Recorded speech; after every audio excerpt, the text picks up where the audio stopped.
सभी भक्तों का स्वागत है। अभी हम कीर्तन से स्टार्ट करेंगे।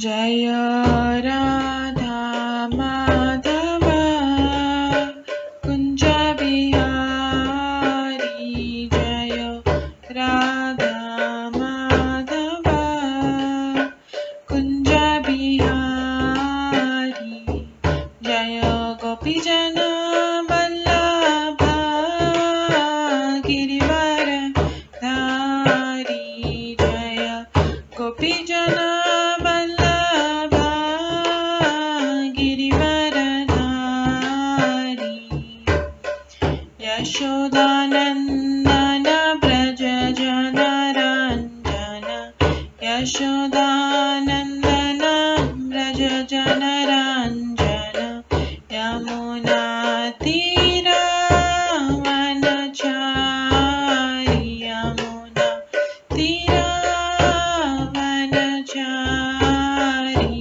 जय राधा माधव कुंज बिहारी, जय राधा माधव कुंज बिहारी, हरे कृष्णा कृष्णा कृष्णा हरे हरे, हरे राम राम राम हरे हरे, हरे कृष्णा कृष्णा कृष्णा हरे हरे, हरे राम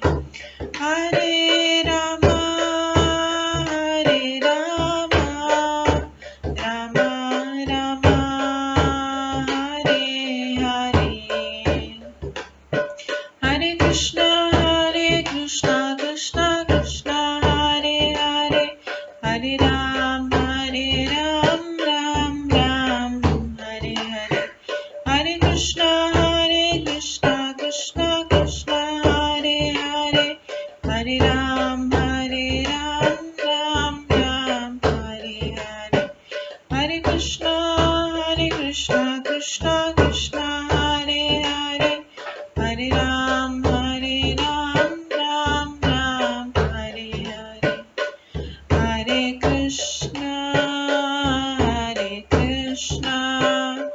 कृष्णा कृष्णा हरे हरे, हरे राम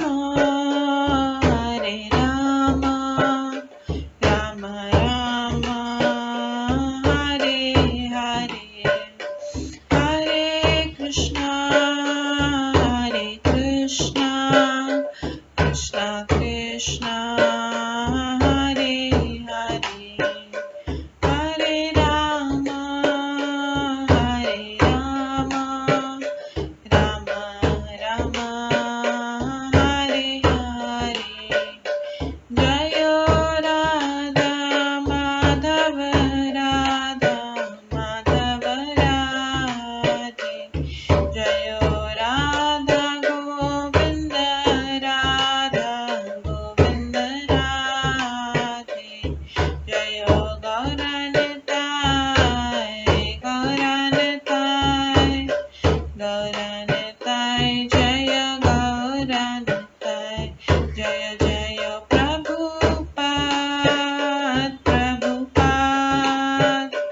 प्रभुपाद जय जय प्रभुपाद, जय जय गुरुदेव जय जय गुरुदेव, निताय गौर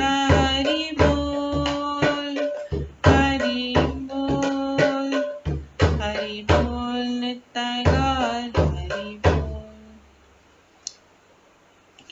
गौर प्रेमानंदे हरि हरि बोल। हरे कृष्णा। आज की इस क्लास में सभी भक्तों का स्वागत है। अभी मंगलाचरण से स्टार्ट करेंगे। ॐ अज्ञानतिमिरान्धस्य ज्ञानतिमिरन्धस्य ज्ञानाञ्जनशलाकया चक्षुरुन्मिलितं येन तस्मै श्रीगुरुवे नमः। श्रीचैतन्यमनोभीष्टं स्थापितं येन भूतले स्वयं रूप कदा मह्यं ददाति स्वपदान्तिकम्। वन्देऽहं श्रीगुरो श्रीयुतपदकमलं श्रीगुरुं वैष्णवांश्च श्रीरूपं साग्रजातं सहगण रघुनाथान्वितं तं सजीवं साद्वैतं सावधूतं परिजनसहितं कृष्णचैतन्यदेवं श्रीराधाकृष्णपादान् सहगण ललिता श्रीविशाखान्वितांश्च। नमो विष्णुपदाय कृष्णपृष्ठाय भूतले श्रीमते भक्तिवेदांत स्वामिन्निति नामिने। नमस्ते सरस्वती देवे गौरवाणी प्रचारिणे निर्विशेषा शून्यवादी पाश्चात्य देशातारिणे। वाञ्छाकल्पतरुभ्यश्च कृपा सिन्धुभ्येव च पतितानां पावनेभ्यो वैष्णवेभ्यो नमो नमः। जय श्री कृष्ण चैतन्य प्रभु नित्यानंद श्री अद्वैत गदाधर शिवासादि गौर भक्तवृंद। हरे कृष्णा कृष्णा कृष्णा हरे हरे, हरे राम राम राम हरे हरे। ओम नमो भगवते वासुदेवाय। ओम नमो भगवते वासुदेवाय। ओम नमो भगवते वासुदेवाय। नारायणं नमस्कृत्य नरं चैव नरोत्तमं देवीं सरस्वतीं व्यासं ततो जयमुदीरयेत्। नष्टप्रायेषु भद्रेषु नित्यं भागवत सेवया भगवते उत्तम श्लोके भक्तिर्भवति नैष्ठिकी। कृष्णाय वासुदेवाय देवकी नंदनाय च नन्दगोपकुमाराय गोविन्दाय नमो नमः। सर्ववेदान्तसारमे श्रीभागवतम् इष्यते तद्रसामृतात् नान्यत्र स्याद्रति क्वचित्। आराध्यो भगवान् ब्रजेश तनयस्तनुधाम वृन्दावन रम्या काचिदुपासना व्रजवधूवर्गेण या कल्पिता। श्रीमद्भागवतं प्रमाणम् अमलं प्रेम कुमार्थमः श्रीचैतन्य महाप्रभुमतम् इदं तत्रादरो न परम्। मूकं करोति वाचालं पङ्गुलङ्घयते गिरिं यत्कृपातमहं वन्दे परमानन्दमाधवम्। हरे कृष्णा।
हरे कृष्णा। आज की इस क्लास में सभी भक्तों का स्वागत है।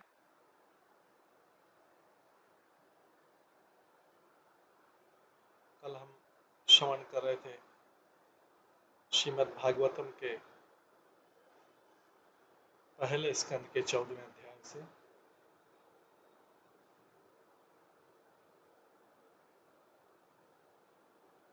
जिसमें हमने श्रवण किया था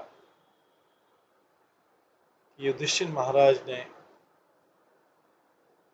धृतराष्ट्र के गृह त्याग के बाद में अपने भाई अर्जुन को द्वारका में भेजा भगवान कृष्ण का पता लगाने के लिए कि उनके क्या हाल है।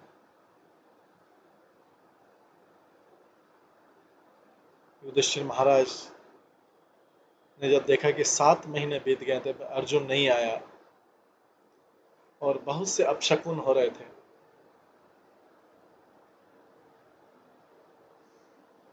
तो युधिष्ठिर महाराज को लगा कि कहीं भगवान इस धरा से अप्रकट तो नहीं हो गए।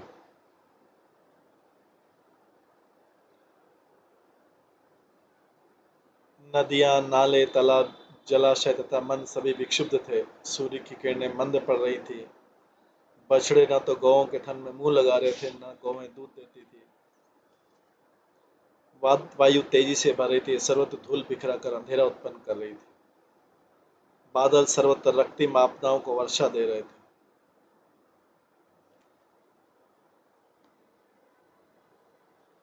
युधिष्ठिर वाच, महाराज युधिष्ठिर कहते हैं, जब उन्होंने कुछ समय विचार किए थे, उसी समय अर्जुन जो यदुओं की पूरी द्वारका से वापस आ गए। जब उसने राजा के चरणों पर नमन किया तो राजा ने देखा कि उनकी निराशा अभूतपूर्व थी। उनका सिर नीचे झुका था और उनके कमल नेत्रों से आंसू झर रहे थे। हृदय की उद्विग्नता के कारण अर्जुन को पीला हुआ देखकर राजा ने नारद मुनि द्वारा बताए गए संकेतों का स्मरण करते मित्रों के मध्य उनसे पूछा। युधिष्ठिर पूछते हैं, युधिष्ठिर वाचा कच्चिदानर्थ पुर्याम न स्वजना सुखमासते मधु भोज दर्शार आर्य सात्वत अंधक प्रश्न है। महाराज युधिष्ठिर ने कहा, मेरे भाई मुझे बताओ कि हमारे मित्र तथा संबंधी जैसे मधु, भोज, दर्शा, आर्य, सात्वत, अंधक तथा यदुवंश के सारे सदस्य अपने दिन से सुख बिता रहे हैं ना। महाराज युधिष्ठिर ने पूछा, जब पूरे सारे वंशों के हाल चाल पूछे। हमारे मित्र तथा यदु मित्र संबंधी मधु, भोज, दर्शा, आर, सात्वत, अंधक तथा यदुवंश के सारे सदी अपने दिन सुख से बिता रहे हैं ना। शूर माता मह कश्चित स्वस्ति आसते वात्मा ऋषः मातुल सानुज कच्चित कुशली आनक दुंदुभि। मेरे आदरणीय नाना शूरसेन प्रसन्न तो हैं तथा मेरे मामा वासुदेव तथा उनके भाई छोटे भाई ठीक से तो हैं।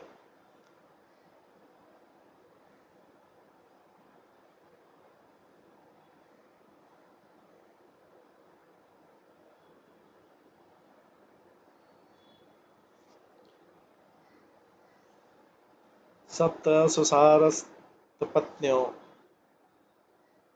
सप्त सुसारस्तत्पत्न्यो मातुलान्य सहात्मजा आसते सश्नुषा क्षेमम देवकी प्रमुखा स्वयं।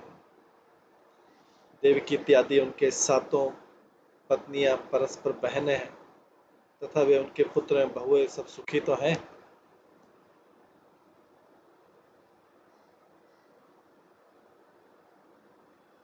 कच्चित राजा आहुक जीवति असत्पुत्र कच्चित राजा आहुक जीवति असत्पुत्रस्य कच्चित राजा आहुक जीवति असत्पुत्रस्य च अनुजः हृदिक ससुत अक्रूर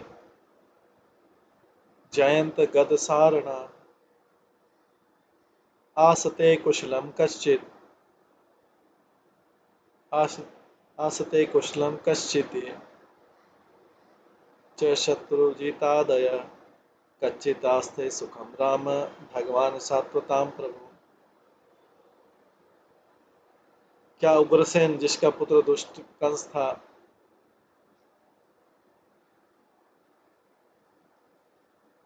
क्या उग्रसेन जिसका पुत्र दुष्ट कंस था तथा उनका छोटा भाई अब भी जीवित है?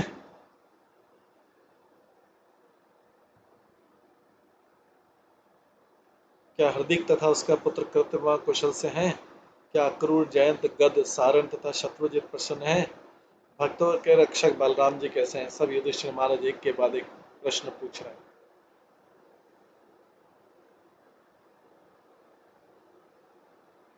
तात्पर्य, पांडवों की राजधानी हस्तिनापुर आजकल की नई दिल्ली के निकट कहीं स्थित थी और उग्रसेन का राज्य मथुरा में था। द्वारका से दिल्ली लौटते समय अर्जुन अवश्य मथुरा नगरी गए होंगे, अतः मथुरा के राजा के विषय में पूछताछ योग्य है। संबंधियों के विविध नामों में से भगवान कृष्ण के बड़े भाई गद राम में बलराम के साथ भगवान शब्द जुड़ा है, क्योंकि भगवान बलराम विष्णु तत्व के तुरंत विस्तार हैं और भगवान कृष्ण के प्रकाश विग्रह हैं। परमेश्वर यद्यपि अद्वितीय हैं, किंतु वे अन्य तमाम जीवों के रूप में विस्तार करते हैं। विष्णु तत्व परमेश्वर के अंश हैं और वे सब गुण तथा परिमाण की दृष्टि से भगवान के तुल्य हैं। लेकिन जीव शक्ति के अंश सामान्य जीवों की श्रेणी में आते में जरा भी भगवान के तुल्य नहीं। जो कोई जीव शक्ति तथा विष्णु शक्ति को समान स्तर मानता है उसे संसार का अधम जीव समझा जाता है। जो कोई जीव शक्ति तथा विष्णु तत्व को समान स्तर मानता है उसे संसार का अधम जीव समझा जाता है।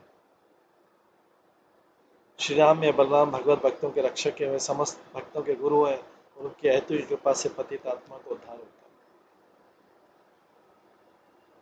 भगवान चैतन्य के आविर्भाव के समय बलदेव श्री नित्यानंद के रूप में प्रकट हुए थे। उन्होंने जगाई तथा मरई नामक दो अत्यंत अधम जीवों का उद्धार अपनी अहेतु की कृपा द्वारा किया।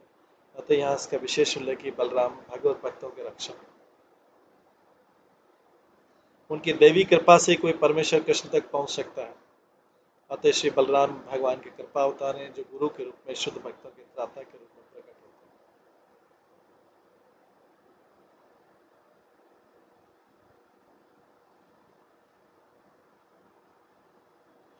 प्रद्युम्न सर्ववृष्णि नाम सुखम आस्ते महारथ गंभीर रया निरुद्ध वर्धते भगवान उत।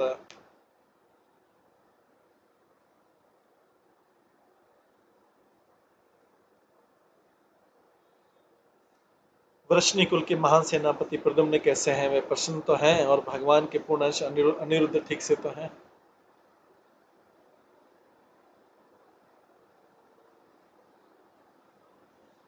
तात्पर्य, प्रद्युम्न और अनिरुद्ध भगवान के अंश और इस तरह से दोनों में विष्णु तत्व है। द्वारका में भगवान वासुदेव अपने पूर्णांशों संकर्षण प्रद्युम्न तथा अनिरुद्ध सहित अपनी दिव्य लीला में व्यस्त रहते हैं।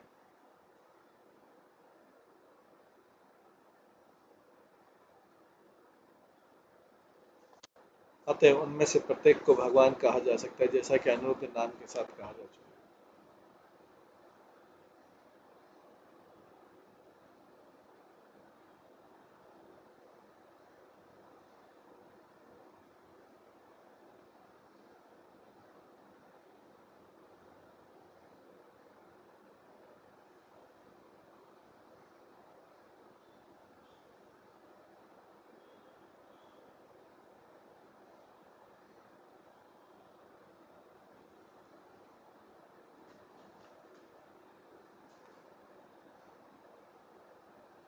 सुषेण चारुदेश्च शाम्भो जाम्बवती सुतः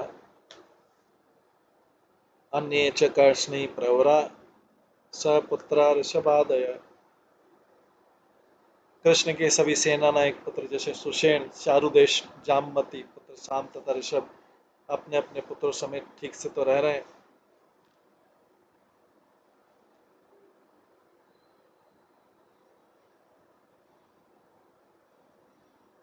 तात्पर्य जैसा कि पहले कहा जा चुका है, भगवान कृष्ण की 16,108 पत्नियां थी और हर एक को 10-10 पुत्र थे। अतः कुल मिलाकर 1,61,080 पुत्र थे। वे सब बड़े हुए तो उनके भी अपने अपने पिता की तरह 10 पुत्र हुए, जिससे भगवान के परिवार में 16,10,800 सदस्य थे। भगवान तो असंख्य जीवों के पिता हैं, अतः उनमें कुछ ही इस पृथ्वी पर भगवान की द्वारका की दिव्य लीलाओं में उनके संगी के रूप में बुलाए गए। आश्चर्य की बात नहीं कि भगवान के परिवार में इतने सारे लोग हैं। अच्छा तो ये होगा कि भगवान की तुलना अपने साथ करने से बचा जाए, क्योंकि जो ही हम भगवान के दिव्य पद के थोड़े से अंश को समझ लेते हैं तो ये एक सच्चाई बन जाता है। राजा युधिष्ठिर ने द्वारका स्थित भगवान के पुत्रों तथा पौत्रों का कुशल समाचार पूछते समय उनमें से केवल सेना नायकों के ही नाम लिए, क्योंकि कृष्ण के परिवार भर के सदस्यों के नाम स्मरण रख पाना राजा के लिए संभव नहीं।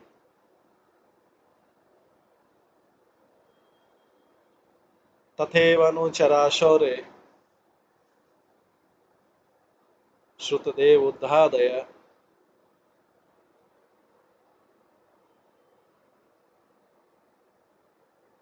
सुनंदनंद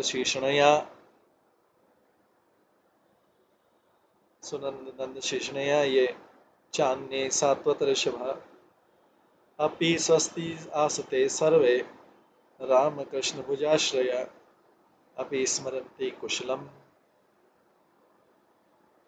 अस्माकं बद्ध सौहृद।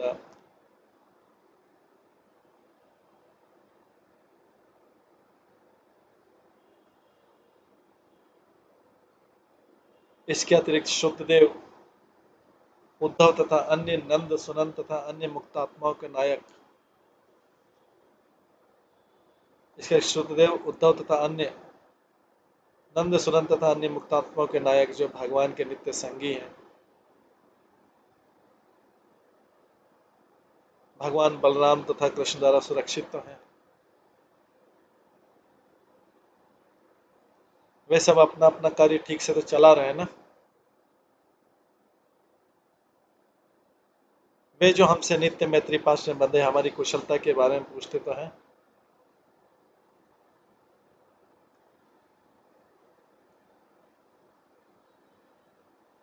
तात्पर्य भगवान कृष्ण के नित्य संगी जैसे उद्धव सबके सब मुक्त आत्माएं में भगवान के कार्य को ही परिपूर्ण करने के लिए इस धरा पर अवतरित हुए थे।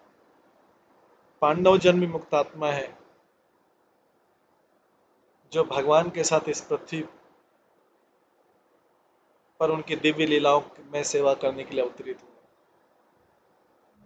जैसा कि भागवत गीता में कहा गया, भगवान तथा भगवान की तरह मुक्त आत्माएं उनके नित्य संगी कुछ कुछ अंतरालों के बाद इस पृथ्वी पर आते रहते हैं। भगवान उन समूह को स्मरण रखते हैं, लेकिन उनके संगी मुक्त आत्माएं होते हुए भी तटस्था शक्ति ज्ञान भूल जाते हैं।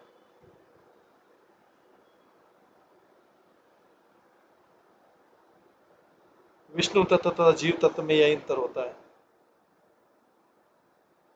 जीव तत्व भगवान के अत्यंत सूक्ष्म शक्तिमान कण हैं, अतः उन्हें सदैव भगवान की सुरक्षा की आवश्यकता पड़ती है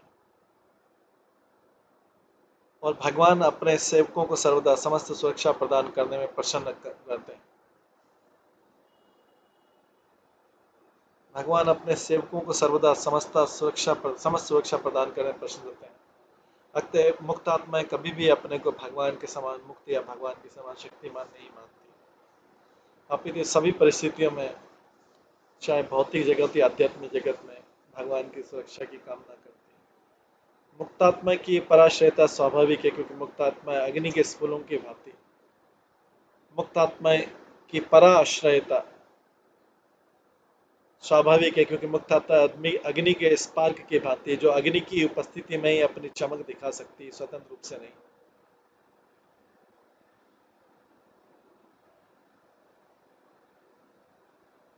स्वतंत्र रूप से स्फुलिंग की चमक बुझ जाती है, भले उसमें अग्नि के गुण तथा चमक रहती है।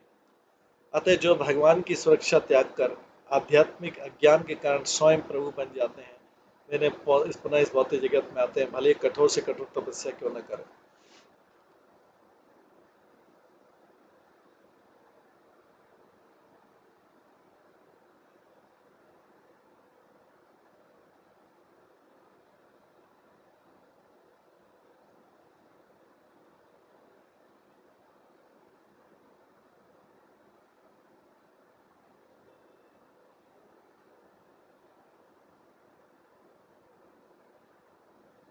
भगवानापि गोविंदो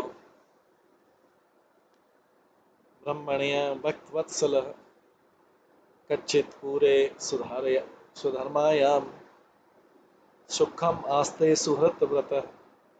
पूर्ण पुरुषोत्तम भगवान श्री कृष्ण जो गायों इंद्रियों तथा ब्राह्मणों को आनंद प्रदान करने वाले हैं, अपने भक्तों के प्रति अत्यंत वत्सल हैं, अपने मित्रों से घिरकर द्वारकापुर में पवित्र सभा का भोग तो कर रहे हैं, भोग कर रहे हैं ना।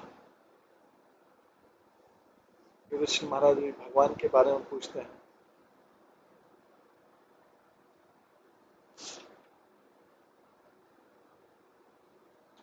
कि पूर्ण पुरुषोत्तम भगवान श्री कृष्ण जो गायों इंद्रियों तथा ब्राह्मणों को आनंद प्रदान करने वाले हैं, अपने भक्तों के प्रति अत्यंत वत्सल हैं, अपने मित्रों से घिरकर द्वारकापुरी में पवित्र सभा का भोग तो कर रहे हैं।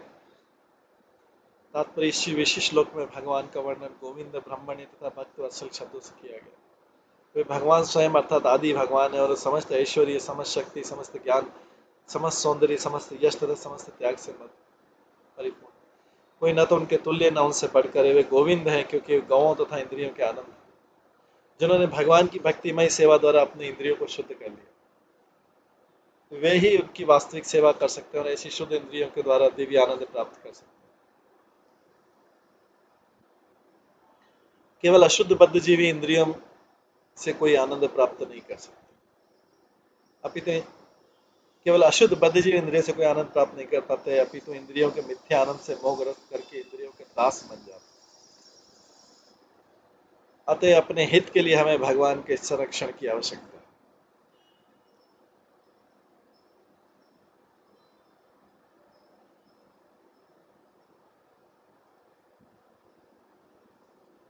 भगवान गायों के तथा ब्राह्मण संस्कृति के रक्षक हैं।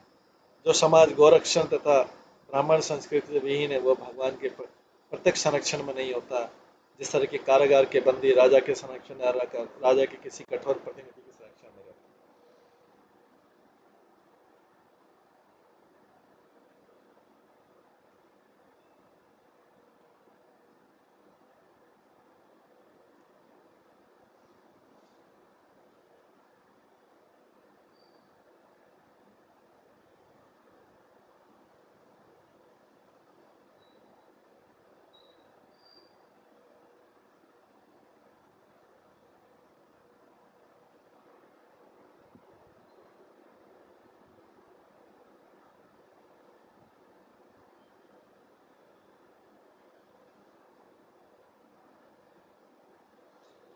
गौ संरक्षण तथा मानव समाज में कम से कम समाज के कुछ सदस्यों में ब्राह्मण के गुणों के अनुशीलन के बिना कोई भी मानव सभ्यता उन्नति नहीं कर सकती। ब्राह्मण संस्कृति से ही ब्राह्मण बना जा सकता है और भगवान के यथारूप में दर्शन किए जा सकते हैं। ब्राह्मण संस्कृति सुप्त सत्वगुणों का विकास है, जिसमें सत्य, निष्ठा, समता, इंद्रिय निग्रह, सहिष्णुता, सरलता, सामान्य ज्ञान, दिव्य ज्ञान तथा वैदिक वाक्य में अटूट श्रद्धा शामिल है। ब्राह्मणत्व की पूर्णता पा लेने के बाद मनुष्य को भगवत भक्त बनना होता है।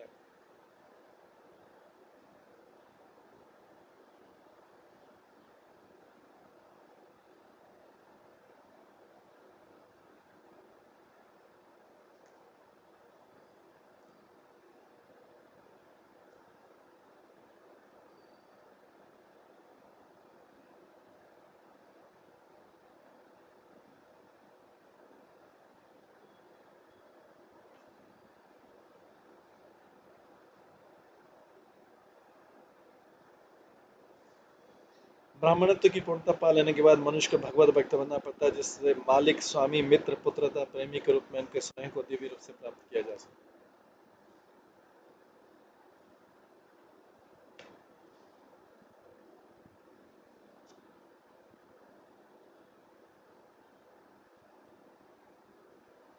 तो ब्राह्मणत्व की पूर्णता पा लेने के बाद मनुष्य को भगवत भक्त बनना रहता है, जिससे मालिक, स्वामी, मित्र, पुत्र तथा प्रेमी के रूप में उनके स्नेह को दिव्य रूप से प्राप्त किया जा सके। भक्त की अवस्था जो भगवान के दिव्य प्रेम को आकर्षित करती है, उसका तब तक विकास नहीं हो सकता जब तक मनुष्य उपरोक्त ब्राह्मणत्व के गुणों का विकास नहीं करता।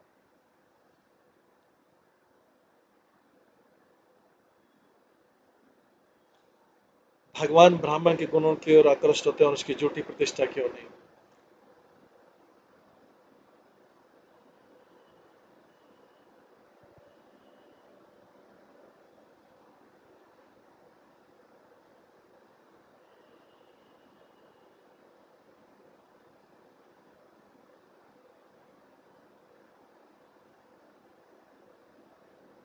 भगवान ब्राह्मण के गुणों की ओर आकृष्ट होते हैं, उसकी झूठी प्रतिष्ठा की ओर नहीं। जो लोग योग्यता में ब्राह्मण से कम होते हैं वे भगवान से किसी प्रकार का संबंध स्थापित नहीं कर सकते। जैसे कि काष्ठ के बिना कच्ची मिट्टी में आग नहीं लगाई जा सकती।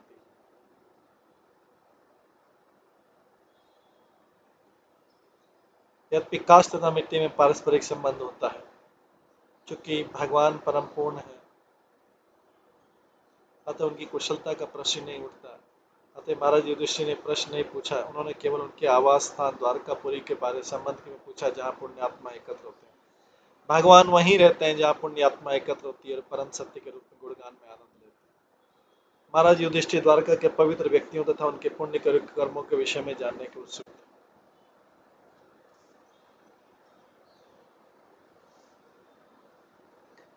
मंगलाय च लोकानां क्षेमाय च भवाय च आस्ते यदुकुलाम्भोदा वाद्यो अनंत सुख पुमान यद्वा यद्वाहुदण्डगुप्तायां स्वपुर्या यदुअर्चिता क्रीडन्ति परमानंदम महापौरुषिका इव।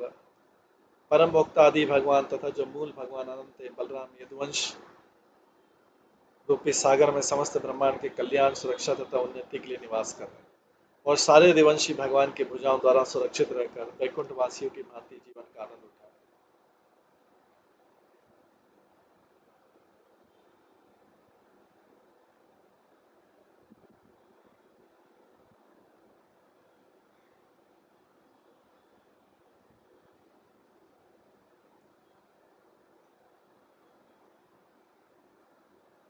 तात्पर्य जैसा कि हम कई बार बता चुके हैं, भगवान विष्णु प्रत्येक ब्रह्मांड में दो रूपों में निवास करते हैं, गर्भरक्षा विष्णु के रूप में तथा क्षीररक्षा विष्णु के रूप में। क्षीरोदय विष्णु का अपना लोक है जो ब्रह्मांड के उत्तरी शीर्ष पर है। वहाँ क्षीर का एक विशाल समुद्र है जिसमें वे बलदेव के अवतार अनंत की शैया पर वास करते हैं। इस प्रकार महाराज युधिष्ठिर ने यदुवंश की तुलना क्षीर सागर से की है और श्री बलराम जी की तुलना अनंत से की है जहाँ भगवान श्री कृष्ण वास करते हैं।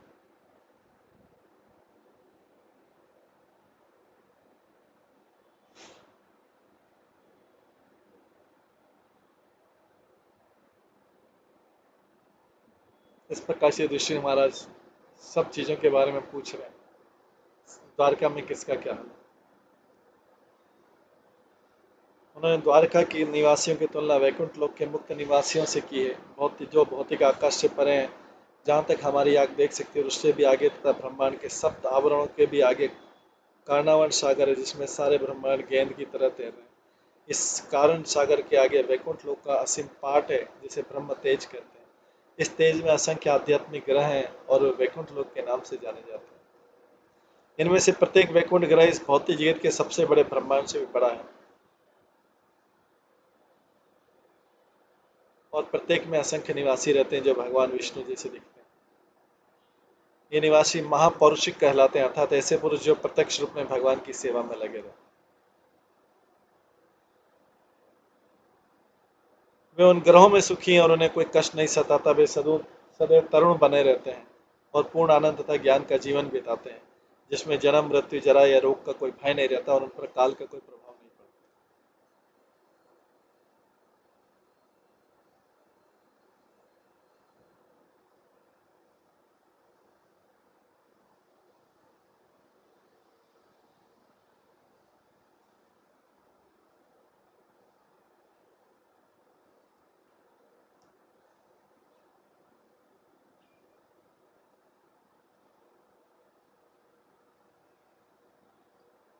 यत्पादशुषुषान् मुख्यकर्मणा यत्पादशु यत्पादशुषुषान् मुख्यकर्मणा सत्यादयद्व्यष्ट सहस्रयोषित निर्जित्य संख्ये त्रिदशान्तताशिष हरन्ति प्रजायुधवल्लभा उचित। समस्त सेवाओं में सर्वाधिक महत्वपूर्ण भगवान के चरण कमलों की सेवा करने मात्र से द्वारका स्थित सत्यभामा के अधीक्षण में रानियों ने भगवान को प्रेरित किया कि वे देवताओं को जीत लें।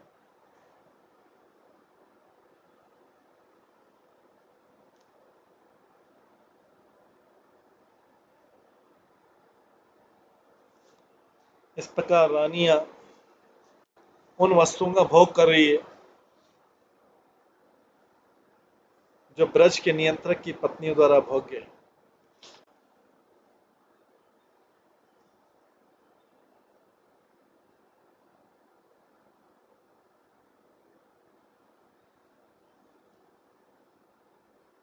रानियां उन वस्तुओं का भोग करी जो ब्रज के नियंत्रक की पत्नियों द्वारा भोग्य है। तात्पर्य में रानियों के बारे में बताया गया। सत्यभामा द्वारका में भगवान श्री कृष्ण की पटरानियों में से एक है। नरकासुर का वध करने के बाद भगवान श्री सत्यभामा के साथ नरकासुर के महल में गए। वे इंद्रलोक में भी सत्यभामा के साथ गए, जहां सत्यभामा का स्वागत शची देवी द्वारा, जो इंद्र की पत्नी है, उनसे हुआ। उन्होंने देवताओं की माता अदिति से उनका परिचय करा। अदिति सत्यभामा से अत्यंत प्रसन्न हुई और उन्होंने वर दिया कि जब तक भगवान कृष्ण पृथ्वी पर रहे तब तक अदिति तरुणी बनी रहे। अदिति ने उन्हें स्वर्गलोक में देवताओं के द्वारा भोग्य सारी वस्तुएं भी दिखलाई। जब सत्यभामा ने पारिजात पुष्प देखा तो उन्होंने उसे द्वारका स्थित अपने महल में ले जाने की इच्छा व्यक्त की। तत्पश्चात वे अपने पति के साथ द्वारका लौट आई और इच्छा व्यक्त की कि पारिजात पुष्प को द्वारका में उनके महल में लाया जाए। सत्यभामा का महल बहुमूल्य रत्नों से विशेष रूप से सुसज्जित था और ग्रीष्म ऋतु में भी महल का भीतरी भाग शीतल बना रहता था, मानव वातानुकूलित। उन्होंने अपने महल को अनेक पताकों से सजा रखा था और उनके पति की उपस्थिति की सूचक थी। एक बार वे अपने पति के साथ जब द्रौपदी से मिली तो उत्सुक थी कि उनसे पति को प्रसन्न करने की कला सीखी।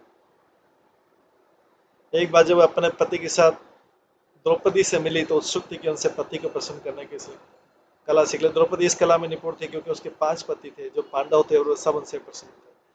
द्रौपदी से उपदेश लेकर उन्होंने उनके प्रति शुभकामनाएं व्यक्त की और द्वारका लौट आई। वे सत्राजित की पुत्री थी। भगवान कृष्ण के प्रयाण के बाद जब अर्जुन द्वारका गए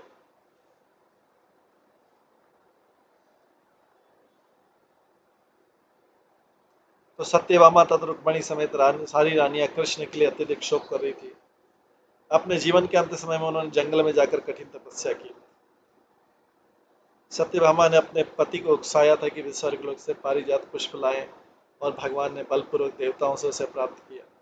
ठीक उसी तरह जिस प्रकार एक सामान्य पति अपनी पत्नी को रिझाने के लिए इच्छित वस्तु लाता है।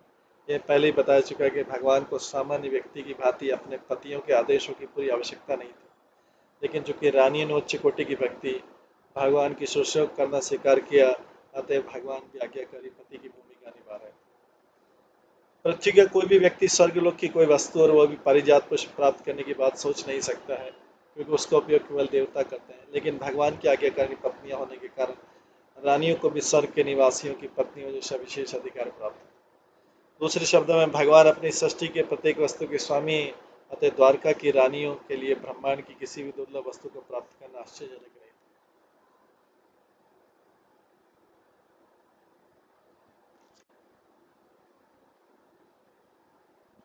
यत बाहुदण्डाभ्युदयानुजीवन यदु प्रवीराह्य कुतो भयम् अधिक्रमन्ति अङ्घ्रिमीयातां बलात् सभां सुधर्मां सुरसततं चेतां।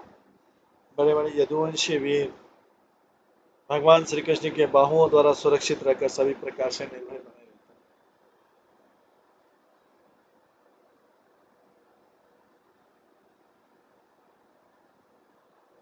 अतः उनके चरणों सुधर्मा सभा में भाव में पड़ते हैं, जो सर्वश्रेष्ठ देवताओं के लिए, किंतु जो उनसे छीन लिया गया था, देवताओं से छीन के लाए गए थे। सुधर्मा सभा तात्पर्य जो भगवान के प्रत्यक्ष रूप में सेवक हैं, वे भगवान के द्वारा सभी प्रकार के भय से सुरक्षित रखे जाते हैं और सर्वोत्कृष्ट वस्तुओं का भोग करते हैं, चाहे वे बलपूर्वक एकत्र क्यों नहीं की गई। भगवान सभी जीवों के साथ समान व्यवहार करते हैं, किंतु वे अपने भक्तों के प्रति अत्यधिक वत्सल होने के कारण विशेष पक्षपात करते हैं।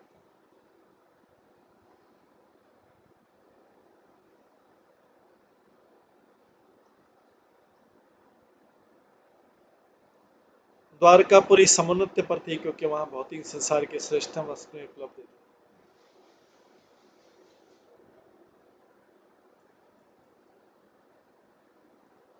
राज्य का सभा भवन हर राज्य की प्रतिष्ठा के अनुसार बनाया जाता है।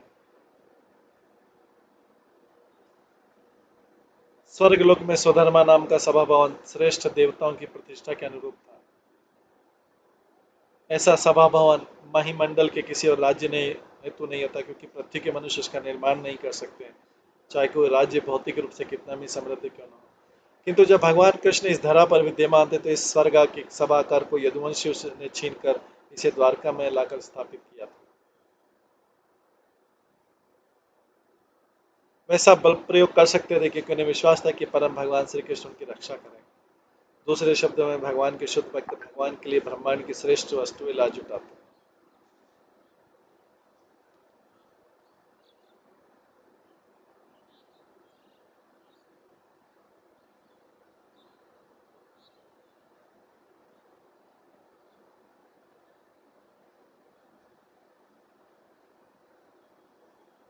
भुलक्कड़ बद्धजीवी भयभीत रहता है, किंतु मुक्त आत्मा कभी भयभीत नहीं रहता। जिस प्रकार एक छोटा सा बालक जो अपने पिता की कृपा पर पूर्ण रूप से आश्रित रहता है, कभी भी किसी से डरता नहीं।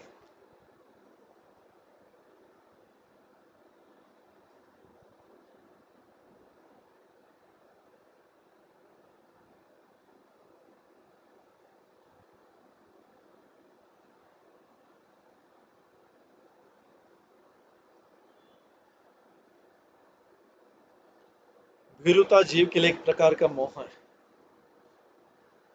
जो डर है जीव के लिए एक प्रकार का मोह है, जिसमें वो निद्रा में रहकर भगवान के साथ अपने नित्य संबंध को भूल जाता है।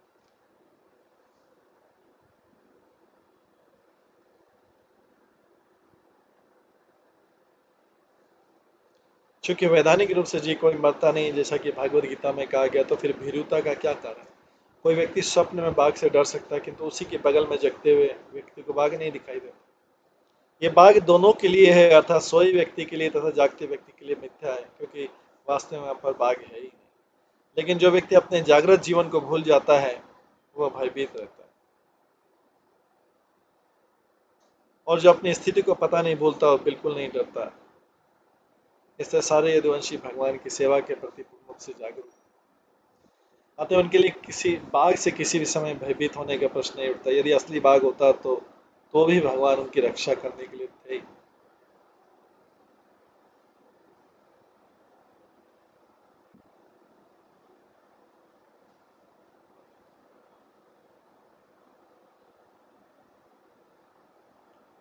कच्चित्ते अनामयम कच्चित्ते अनामयम तात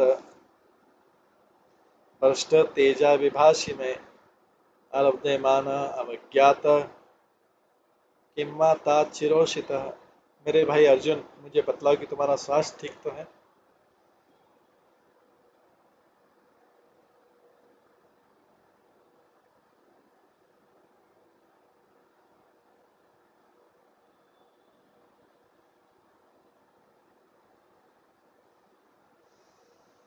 मेरे भाई अर्जुन, मुझे बताओ कि तुम्हारा स्वास्थ्य ठीक तो है। ऐसा लगता है कि तुम्हारे शरीर की कांति खो गई है।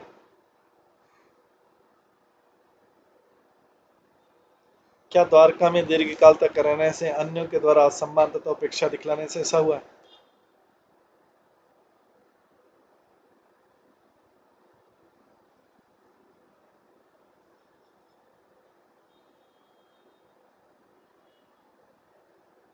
तात्पर्य, महाराज युधिष्ठिर ने सभी प्रकार से अर्जुन से द्वारका के कुशल क्षेम पूछा, लेकिन उन्होंने अंत में ये निष्कर्ष निकाला कि जब तक स्वयं भगवान श्री कृष्ण वहां थे तब तक कोई अशुभ घटना नहीं घट सकती थी। लेकिन साथ ही अर्जुन कांतिहीन लग रहे थे, अतः राजा ने उनसे उनकी कुशलता पूछी और साथ ही अन्य महत्वपूर्ण प्रश्न भी पूछे।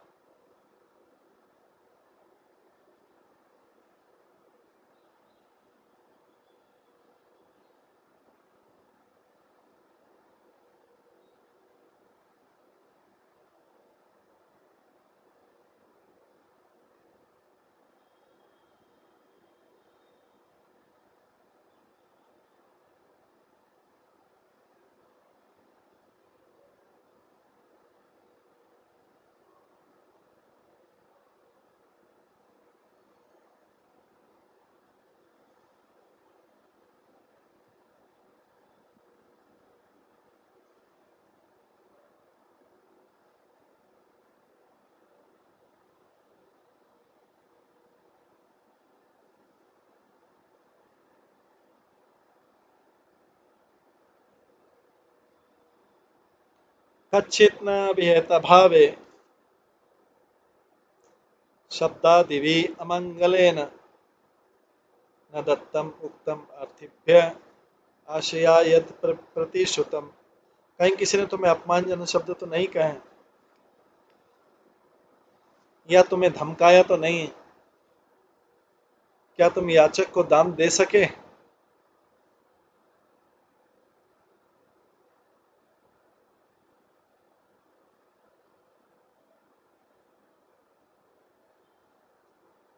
या तुम कि याचक को दान नहीं दे सके? क्यों तुम उदास दिख रहे, या किसी से अपना वचन नहीं निभा पाए?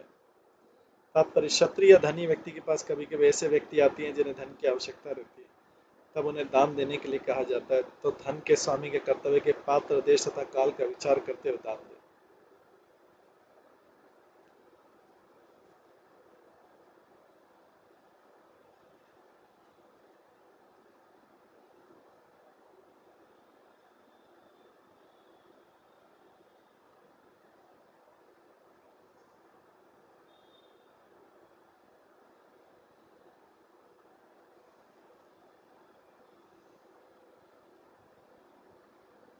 यदि क्षत्रिय धनी व्यक्ति इस कर्तव्य को पूरा नहीं कर पाता तो उससे उस विसंगति के लिए खेद होना चाहिए। इसी प्रकार दान देने के अपने वचन को नहीं भूलना चाहिए। ये त्रुटियां कभी कभी निराशा का कारण बनती है।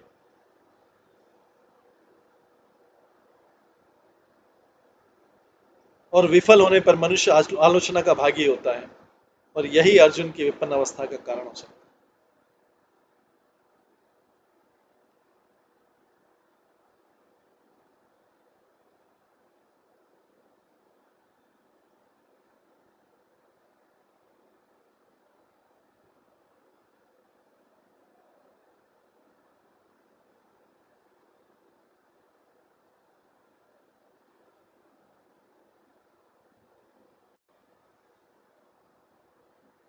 कच्चित्तं ब्राह्मणं बालं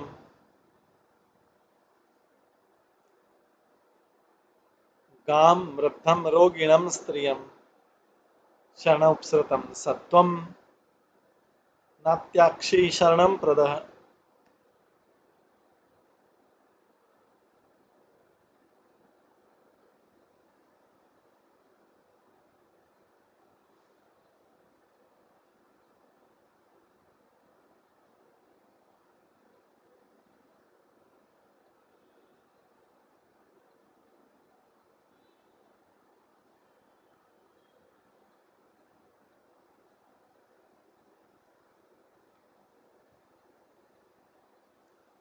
तुम तो सदा से सुपात्र जीवों के जैसे ब्राह्मणों, बालकों, गायों, स्त्रियों तथा रोगियों के रक्षक रहे हो। क्या तुम उनके शरण मांगे जाने पर उन्हें शरण नहीं दे सके?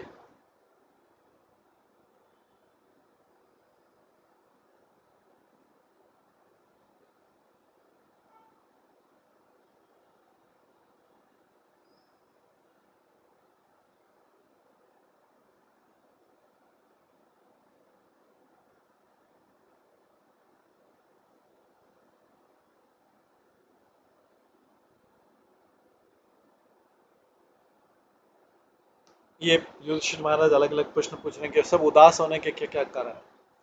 तात्पर्य, ब्राह्मण जन समाज के कल्याण के लिए भौतिक तथा आध्यात्मिक दोनों ही दृष्टि से ज्ञान की सदैव खोज में लगे रहते हैं। अतः वे सभी प्रकार से राजा के संरक्षण के पात्र। इसी प्रकार राज्य के बालकों, गायों, रोगियों, रोगी व्यक्तियों, स्त्रियों तथा वृद्ध पुरुषों को राज्य या क्षत्रिय राजाओं के संरक्षण की अपेक्षा रहती है। यदि ऐसे जीवों को क्षत्रिय या राजा या राज सत्ता की ओर संरक्षण नहीं मिलता तो इस क्षत्रिय या राज्य के लिए लज्जास्पद है। यदि अर्जुन के साथ सचमुच ऐसी घटनाएं घटी थी तो महाराज युधिष्ठिर ने उसके विषय में जानने के आतुर थे। कच्चित कच्चित त्वं न अगमः कच्चित् त्वं न अगमयागमयां गम्यां वा असत्कृतां स्त्रियं पराजितावथ भवान उत्तमेन समय पथि। क्या तुमने दुष्चरित स्त्री से समागम किया है अथवा सुपात्र स्त्री के साथ तुमने भद्र व्यवहार नहीं किया?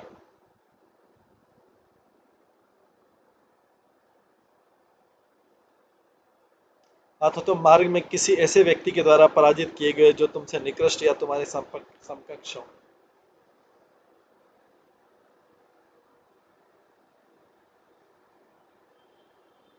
तो इस श्लोक से ऐसा प्रतीत होता है कि पांडवों के काल में पुरुष तथा स्त्री को कतिपय परिस्थितियों में मुक्त ही समागम करने दिया जाता था।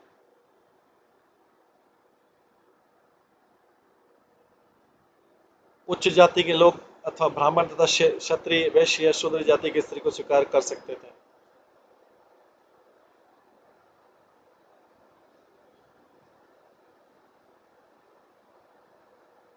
किंतु निम्न जाति का व्यक्ति उच्च जाति की स्त्री से संपर्क नहीं कर सकता। यहाँ तक कि क्षत्रिय भी ब्राह्मण जाति की स्त्री से समागम नहीं कर सकते। ब्राह्मण की पत्नी 7 माताओं में से एक मानी जाती है। अपनी माता, गुरु अथवा शिक्षक की पत्नी, ब्राह्मण राजा की पत्नी, गाय, धाय, पृथ्वी, सब सप्त मात्र का। पुरुष तथा स्त्री के ऐसे समागम को उत्तम तथा अधम कहा जाता है। ब्राह्मण पुरुष तथा क्षत्रिय स्त्री का समागम उत्तम होता था, किंतु क्षत्रिय पुरुष तथा ब्राह्मण स्त्री का समागम अधम होता था, कुत्सित माना जाता है। यदि कोई स्त्री किसी पुरुष के पास समागम की इच्छा से जाए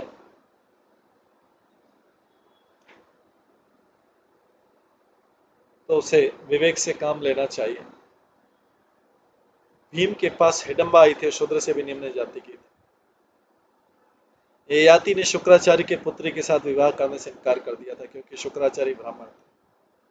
व्यासदेव ब्राह्मण थे, उनसे पांडु तथा धृतराष्ट्र को जन्म देने के लिए कहा गया। सत्यवती मछुआरा की जाति की कन्या थी, लेकिन महान ब्राह्मण पराशर द्वारा उससे व्यासदेव का जन्म हुआ। अतः स्त्री के साथ समागम के अनेक उदाहरण हैं, किंतु सारे समागम न तो निंदनीय थे, न ही ऐसे समागम के परिणाम बुरे थे, क्योंकि शास्त्रों के अनुसार पुरुष तथा स्त्री का समागम स्वाभाविक है, लेकिन इसे भी विधान पूर्वक होना चाहिए, जिससे सामाजिक प्रतिष्ठा न बिगड़े या वर्ण संकर की वृद्धि होने से विश्व में अशांति न हो।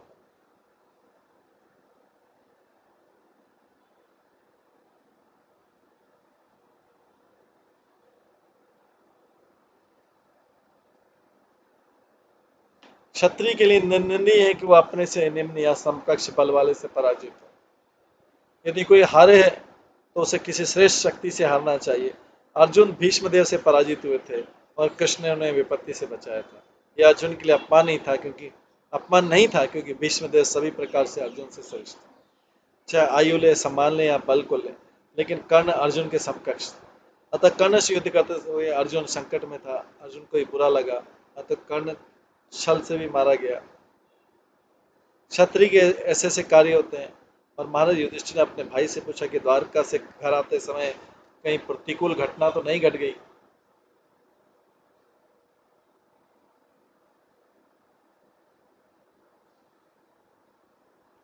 अपि स्वित पर्ये भुक्ता अपि सिक्त पर्ये भुक्ता तम संभोजन या वृद्ध बालकान जुगुप्सितम कर्म किंचित कृतवान न यत् अक्षमम। क्या तुमने उन वृद्धों तथा बालकों की परवाह नहीं की जो तुम्हारे साथ भोजन करने के योग्य थे? क्या उन्हें अकेले छोड़कर तुमने अकेले भोजन किया, या तुमने कोई अक्षम्य गलती की जो निंदनीय मानी जाती?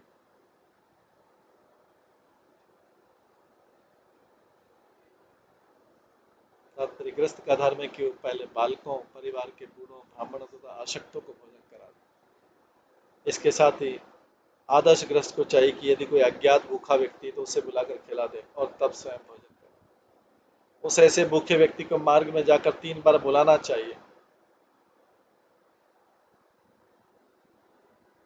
ग्रस्त के लिए निर्धारित इस कर्तव्य की अवहेलना, विशेषकर बूढ़ों तथा बच्चों की अवहेलना क्या, ये अक्षम्य है, क्षमा करने योग्य नहीं।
कच्चित पृष्ठ तमेन्नथ कच्चित पृष्ठ तमेन्नाथ अध्ययन आत्मबंधुना शून्यास्मि रहित नित्यम मन्यसे ते अन्यथा न रुकूं।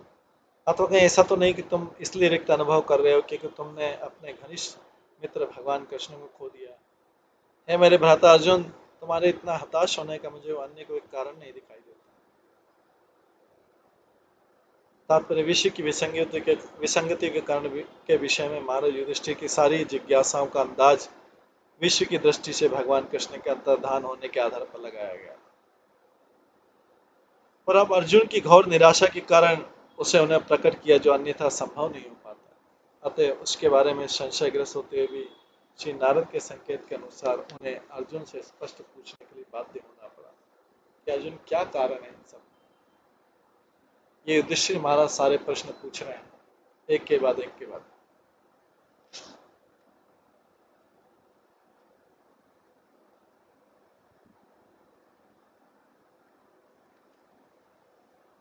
युधिष्ठिर महाराज अर्जुन से पूछ रहे हैं क्योंकि अर्जुन अभी 7 महीने से भी ज्यादा समय हो गया था द्वारका में रहते हुए, अब आए थे और इस बीच में कई अपशकुन हुए थे, तो सारी चीजें जो है पूछ रहे हैं अर्जुन से। ये अध्याय खत्म होता है ये सूचना।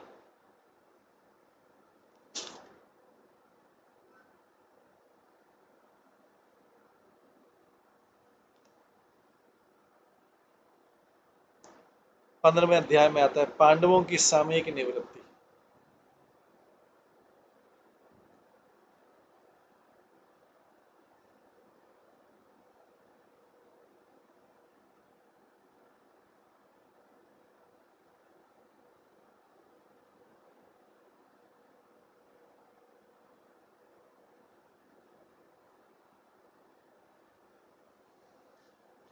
सुतवाच एवं 15वां अध्याय पांडवों की सामयिक निवृत्ति। एवं कृष्ण सखा कृष्णो भ्रात्रा राज्ञा विकल्पितः नानाशंकास्पदं रूपम कृष्ण विश्लेषकर्षितः।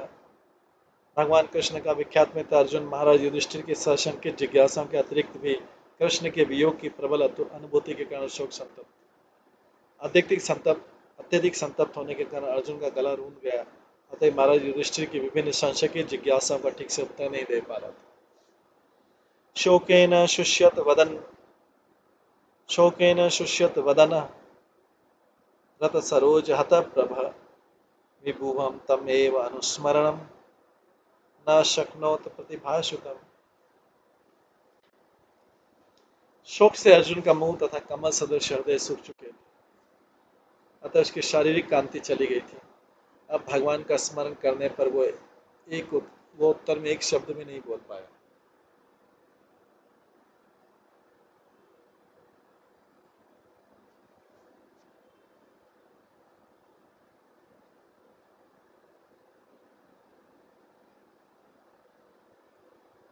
वृक्षेण संस्तभ्य शुचः पाणिनां रज्य नेत्रयो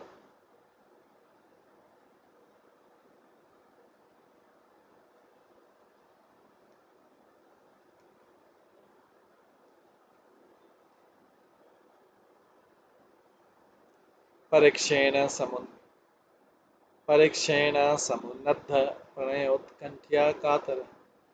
उसने बड़ी कठिनाई से आंखों से भरे हुए शोकाश्रुओं को रोका। वो अत्यंत दुखी था क्योंकि भगवान कृष्ण उसकी दृष्टि से ओझल थे और वो उनके लिए अधिकाधिक स्नेह का अनुभव कर रहा था।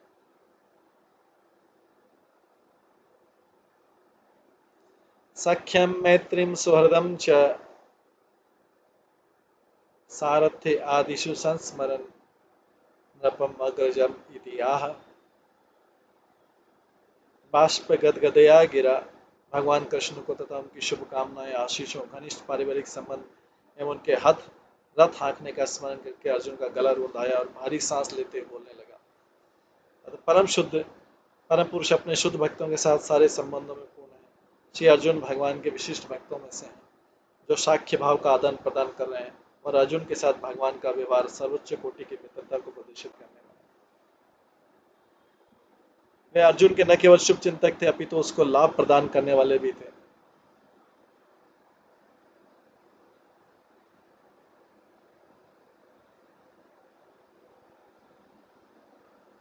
और इसे अधिक परिपूर्ण बनाने के लिए उन्होंने सुभद्रा का विवाह उससे करके उसे पारिवारिक संबंध में भी बांध लिया था।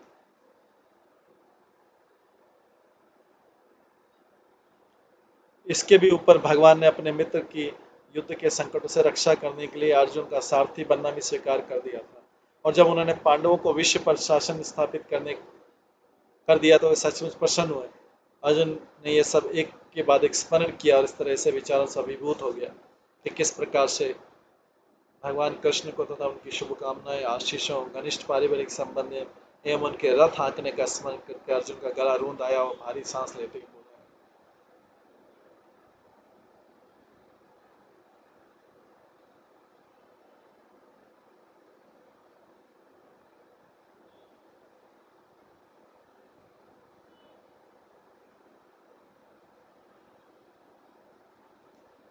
अर्जुन वाच वंचितोऽहं महाराज हरिणा बंधरूपिणा येन मे अपतम तेज देव विस्मापनम महत्। अर्जुन कहे, राजन, मुझे अपना घनिष्ठ मित्र मानने वाले भगवान हरि ने अकेला छोड़ दिया। अर्जुन अभी युधिष्ठिर से बोल रहे हैं, अब मुझे अपना घनिष्ठ मित्र मानने वाले भगवान हरि ने मुझे अकेला छोड़ दिया और इस तरह मेरा प्रबल पराक्रम जो देवताओं तक को चकित करने वाला था मुझ में नहीं रह गया।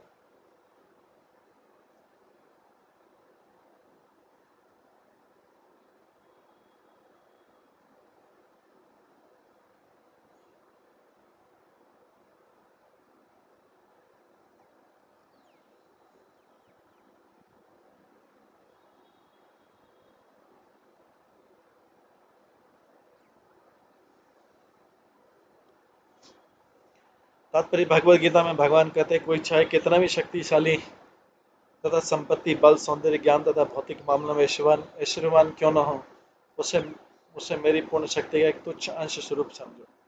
अतः कोई भी स्वतंत्र रूप से भगवान से शक्ति प्राप्त किए बिना शक्तिमान नहीं हो सकता। जब भगवान पृथ्वी पर अपने नित्य पुत्र पार्षदों के साथ अवतरित होते हैं तो वे न केवल अपना दिव्य शक्ति का प्रदर्शन करते हैं, अपितु वे अपने पार्षद भक्तों को अपना अवतारी संदेश पूरा करने के लिए आवश्यक शक्ति प्रदान करते हैं। भागवत गीता में भी कहा गया है कि भगवान तथा उनके नित्य पार्षद पृथ्वी पर अनेक बार अवतरित होते हैं, किंतु जहाँ भगवान सभी विभिन्न अवतारों की महिमा का स्मरण रखते हैं, वहीं पार्षद उनकी परम इच्छा से उन्हें भूल जाते हैं। भगवान तथा उनके नित्य पार्षद पृथ्वी पर अनेक बार अवतरित होते हैं, किंतु जहाँ भगवान सभी विभिन्न अवतारों की भूमिकाओं का स्मरण रखते हैं, वहीं पार्षद उनकी परम इच्छा से उन्हें भूल जाते हैं। इसी प्रकार जब भगवान इस धरा से अंतर्ध्यान होते हैं तब वे सारे पार्षदों को अपने साथ लेते जाते हैं। भगवान ने अर्जुन को जो पराक्रम तथा शक्ति प्रदान की थी वो भगवान के उद्देश्य की पूर्ति के लिए थी, किंतु जब ये उद्देश्य पूरा हो गया तो अर्जुन से आपातकालीन शक्तियां वापस ले ली गई।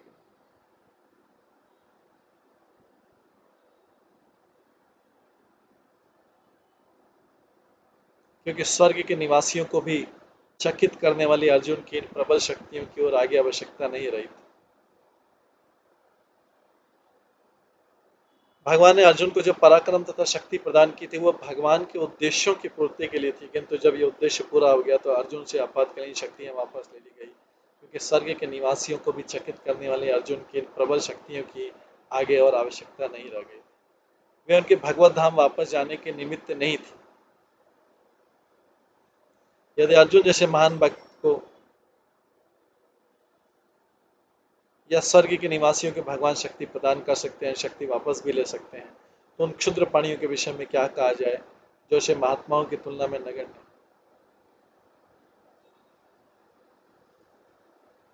अतः इससे शिक्षा मिलती है कि भगवान से प्राप्त हुई शक्ति पर किसी को अभिमान नहीं करना चाहिए, अपितु विज्ञ मनुष्य को भगवान के प्रति ऐसे वरदान के लिए कृतज्ञ होना चाहिए और इस शक्ति का उपयोग भगवान की सेवा के लिए करना चाहिए। भगवान इस शक्ति को कभी भी वापस ले सकते हैं, अतः ऐसी शक्ति तथा ऐश्वर्य का सदुपयोग यह है कि उन्हें भगवान की सेवा में लगाया जाए।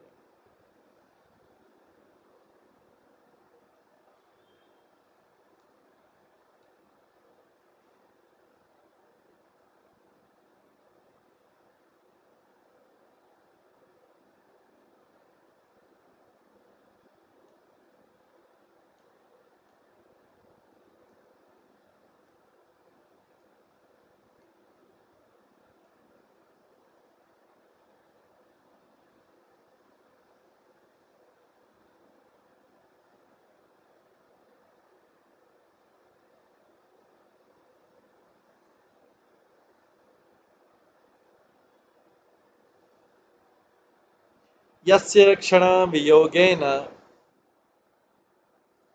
लोका हि अप्रियदर्शनः उक्थेन उक्थेन रहित ही एषः मृतक प्रोच्यते यथा। मैंने उन्हें अभी भी मैंने अभी अभी उन्हें खोया है, जिनके क्षण मात्र वियोग से सारे ब्रह्मांड प्रतिकूल तथा शून्य हो जाएंगे, जिस तरह प्राण के बिना शरीर। वास्तव में जीव के लिए भगवान से बढ़कर अन्य कोई प्रिय नहीं होता। भगवान अपने विस्तार अपने असंख्य अंशों द्वारा सांस तथा विभिन्नांश रूपों में करते हैं। परमात्मा भगवान का सांस है, जबकि सारे जीव विभिन्नांश। जिस प्रकार भौतिक शरीर में जीव महत्वपूर्ण तत्व होता है, क्योंकि जीव के बिना शरीर का कोई मूल्य नहीं होता, उसी तरह परमात्मा के बिना जीव की कोई पूर्व स्थिति नहीं।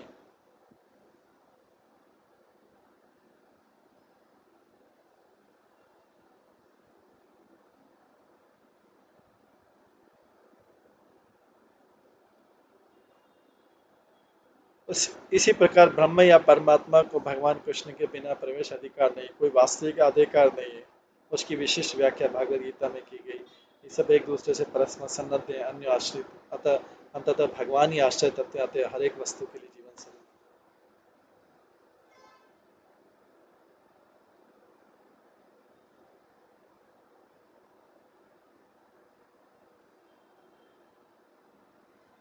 यत् संश्रयाद्रुपदगेहमुपागतानां राज्ञां स्वयंवरमुखे स्मरदर्मदानां तेजाहृतं खलु मया बिहत् च मत्स्य सज्जीकृतेन धनुषाधिगता च कृष्ण।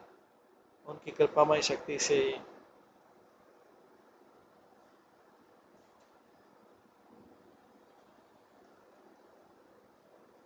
मैं उन समस्त काम उन्मत्त राजकुमारों को परास्त कर सका, जो राजा द्रुपद के महल में स्वयंवर के अवसर पर एकत्र हुए थे। मैं अपने धनुष बाण से मत्स्य लक्ष्य का भेदन कर सका और इस प्रकार द्रौपदी का पाणी ग्रहण कर सका।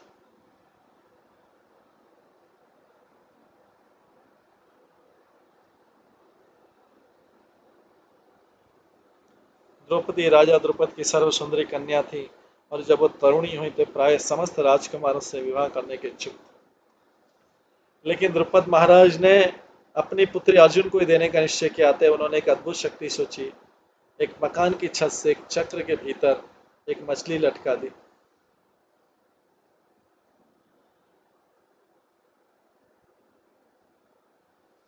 शर्त यह थी कि हर राजकुमार को रक्षक चक्र से होकर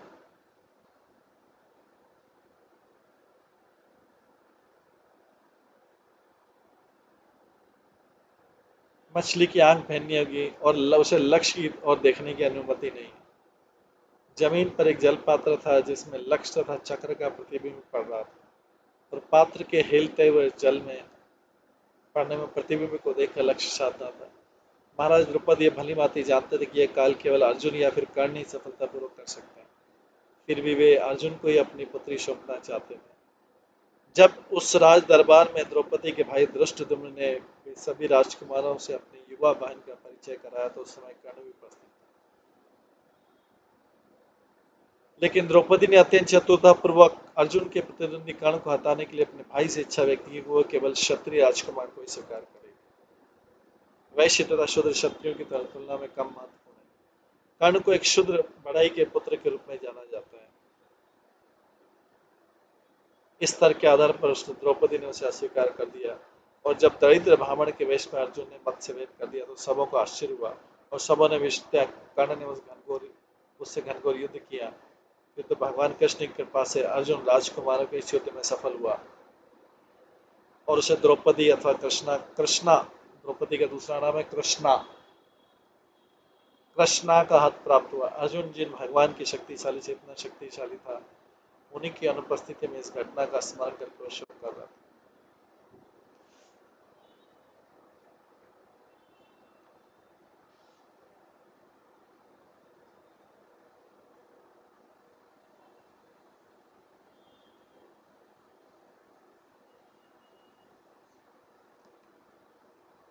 इस प्रकार से हम श्रीमद् भागवतम में देखते हैं कि जो अर्जुन जब लौट के आया तो उसने सारा समाचार दिया कि कृष्ण तो अंतर्ध्यान हो गए हैं इस पृथ्वी से। और क्या क्या घटना हुई कि उनकी, अर्जुन स्वीकार करे कि उनकी जो सारी पावर थी वो कृष्ण के कारण ही थी। अब क्या होगा, ये सब घटना युधिष्ठिर को सुना रहा है, क्योंकि युधिष्ठिर को पहले ही अपशकुन होने लगे थे, लेकिन अब अर्जुन ये घटना सुना रहा है। अभी अर्जुन और भी घटनाएं सुनाएगा कि क्या क्या उनके साथ में हुआ। तो ये सब हम कल की क्लास में श्रवण करेंगे। आज की क्लास का यहीं पे विराम देते हैं। सभी भक्तों का बहुत बहुत धन्यवाद। सब भक्तों के लिए एक बार हरे कृष्ण महामंत्र का जप करते हैं। हरे कृष्णा कृष्णा कृष्णा हरे हरे, हरे राम राम राम। श्रीमद् भागवतम महापुराण की जय। श्रील प्रभुपाद की जय। सभी भक्त गणों की जय। हरे कृष्णा कृष्णा कृष्णा हरे हरे, हरे राम राम राम।